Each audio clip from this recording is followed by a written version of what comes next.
I've got terminal brain cancer. I don't know why I'm still alive, but I won't be for much longer because I can't get any help. When Graham White joined the Navy in 1996, he did so for all the right reasons.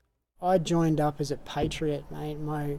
I wanted, to serve my country and whatnot. And like my grandfather was a POW in the Second World War.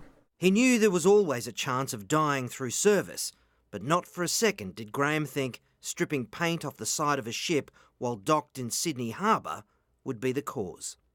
Shimanoing the paint off, and I had someone come up and say, "Oh yeah, watch out for that yellow stuff. It's dangerous." So you had to, what? Take out the earplug. Oh, okay, put the earplug back in, but that tiny amount of yellow dust that was on my fingers is giving me cancer. The yellow dust contains something called strontium chromate, a known carcinogen.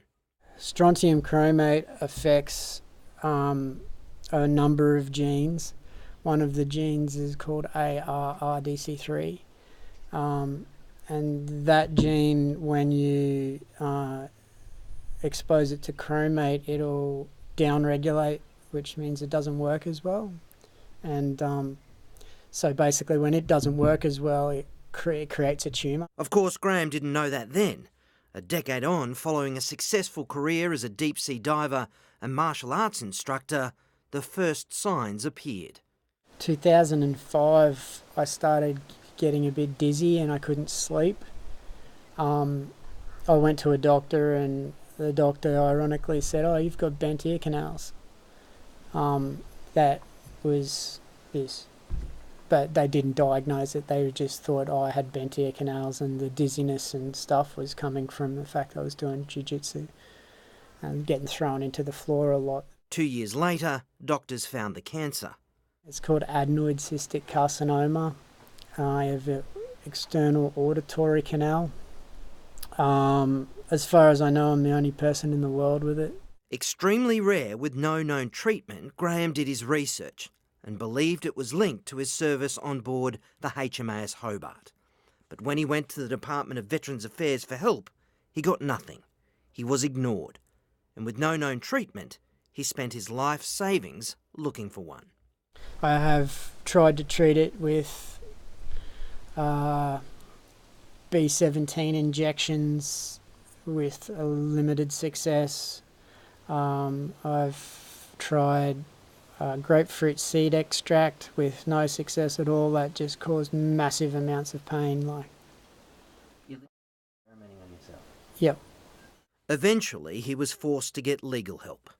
Mr. White was a really sad story. He came to us over 12 months ago in desperation because he had lodged a claim for his military compensation benefits for a condition diagnosed as adenoid cystic carcinoma, and he hadn't received a response from the Department of Veterans Affairs to that claim. Georgia Plunkett-Scott is from Morris Blackburn Lawyers and says Veterans Affairs rejected his claim relying on expert medical advice that couldn't even get the name of the substance right.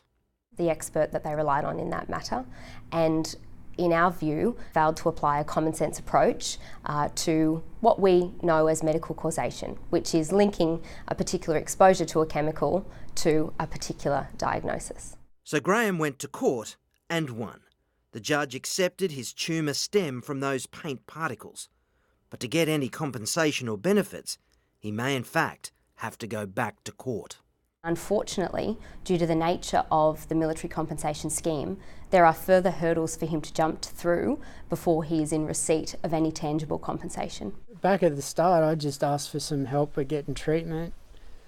No, nothing. They're now still, even though the court case has gone through and they've admitted that they've lost, it's still a month down the track and nothing's happened. Graham wouldn't let us film where he lives because he's embarrassed, but it is confronting. So destitute, he has no running water or sewerage and lives in a shed on a remote property with just his dog. But while he needs help, it's not his first priority. Mate, actually, the top of the list, I don't want this to happen to somebody else. Department has just got so adversarial and so penny pinching towards veterans now. It's costing lives, and in cases of service-caused cancer, delay it out, they die, they don't pay. Mick Quinn is a veteran himself and now works as an advocate for others. He says the department is a brutal opponent. We had 7 days of full hearing where they denigrated his service, put him in a position of complete and utter loss of self-worth, and over the course of the hearing, 3 suicide attempts. Mick and a growing number are calling for a royal commission into the conduct of the Department of Veterans Affairs. The money which has been spent on that centenary and the jaunts which are going on and the photo shoots which are happening with politicians and the high DVA staffers, many like me are just absolutely disgusted on it. Graham agrees. I'm not a big fan, as you can imagine. I think that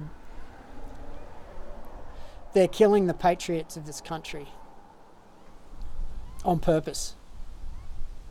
Graham is a man clinging to life by a tenuous thread. If the cancer doesn't get him, the depression he shares with scores of other ex-servicemen will. I'm surprised I'm still alive. I actually don't want to be. Like, all I got is pain.